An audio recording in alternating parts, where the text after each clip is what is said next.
My name is Karen. Yo necesito ayuda. Okay.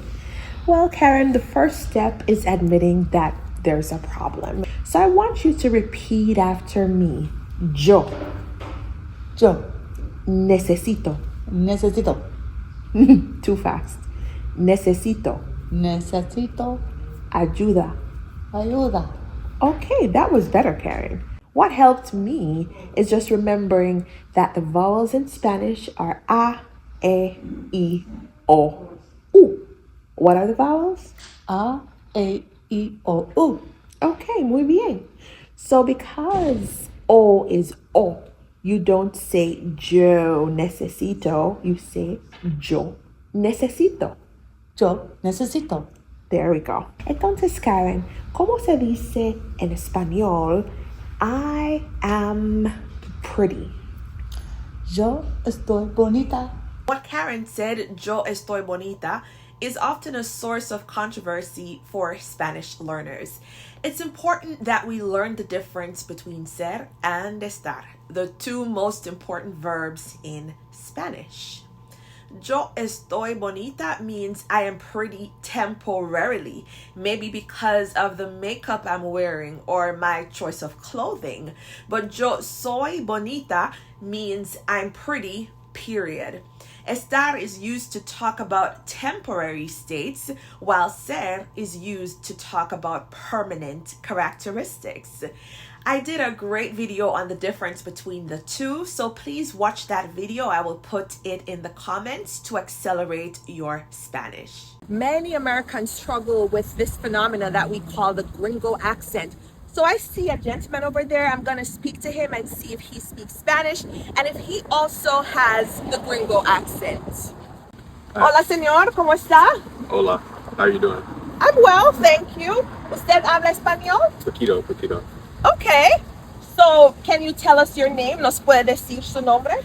Me llamo es Bob. Okay, well, actually, you don't say mi llamo es Bob. You say me llamo Bob or mi nombre es Bob. Mi nombre es Bob. Okay, not bad. Can you roll your tongue? No, I cannot. No? Okay, so to roll your tongue, there's a simple little trick, and it involves saying the word butter, like an American, right? Yeah. So can you say butter? Butter. Butter, all right?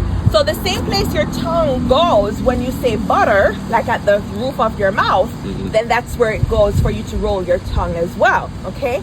So say, mi nombre es Bob. Mi nombre es Bob. Oh, there we go, Bob. Good job. All right, thank you for talking to me today. Gracias por hablar conmigo. Bye. The way Bob said nombre was kind of emphatic. The rolling of the R is another problem area for gringos. Some can't do it, and some do it too emphatically. I myself have been told to go easy on the R.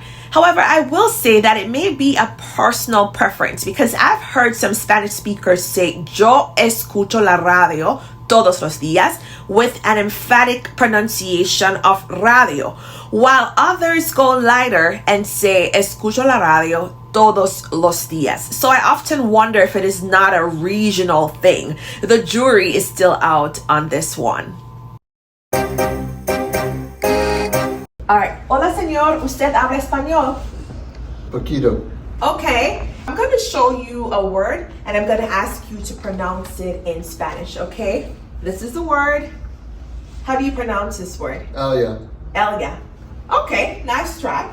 But in Spanish, when two L's are next to each other, they have a slight Y sound. So this word would be ella. Ella. Ella. Ella. Okay.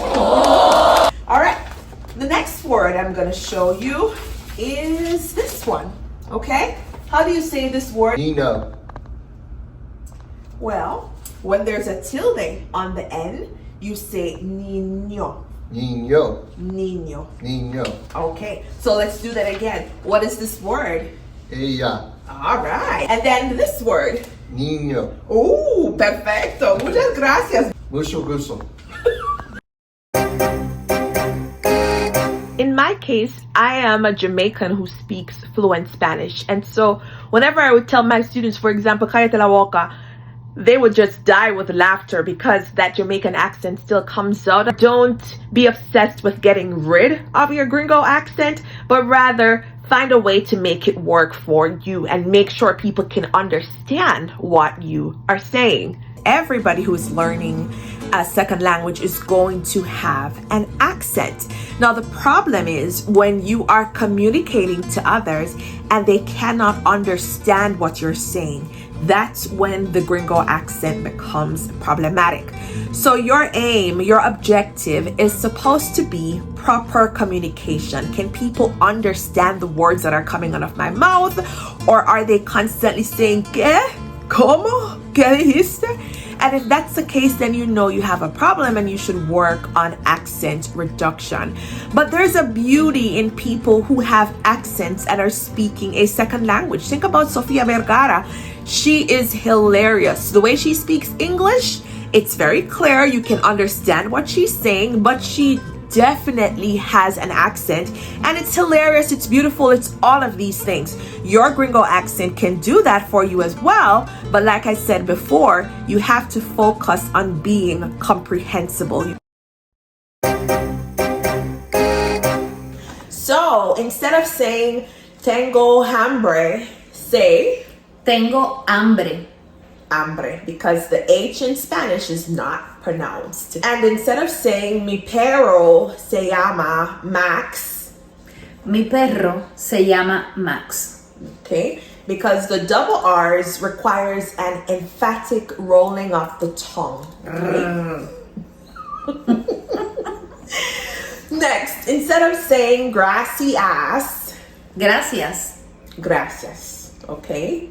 And then instead of saying no me gustan los jalapenos, No me gustan los jalapeños. los jalapenos, because when the tilde is on the end, you say ñ, jalapenos, okay? And then finally, instead of saying me gusta jugar dominos, say Me gusta jugar dominó. J in Spanish is J. It's like an H sound. So we say Jamaica, jugar, justo, y juntos. I hope this is helpful.